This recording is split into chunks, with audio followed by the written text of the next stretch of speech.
In today's video, I'm going to teach you how to schedule messages in Slack. If you've ever wanted a message to go out at the perfect time without having to be at your keyboard, this walkthrough will help you set that up quickly and confidently using Slack's workflow tools. Start by opening Slack on your desktop. Look toward the bottom left of the interface for the plus icon. This is your starting point for creating things in Slack.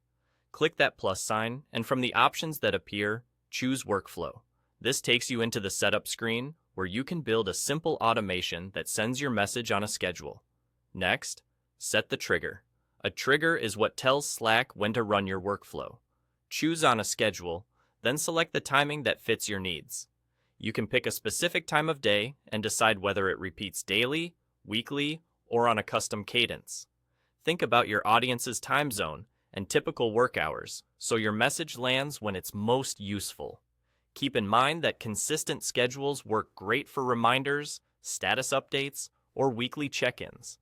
After your trigger is set, it's time to tell Slack what to do when that schedule hits. Click to add an action, then choose Messages, and select Send a Message. Actions are the tasks your workflow performs, and in this case, you want Slack to deliver a message automatically. Now choose the recipient.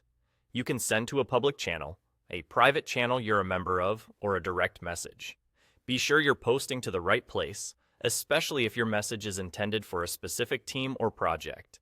Then compose your message. Keep it clear and concise, and include context so people know exactly what to do. You can add links, short checklists, or emojis to make it stand out.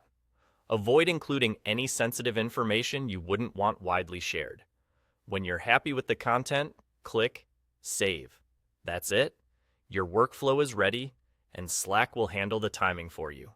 If you rely on this regularly, consider drafting a reusable template so you only need to tweak the details each time.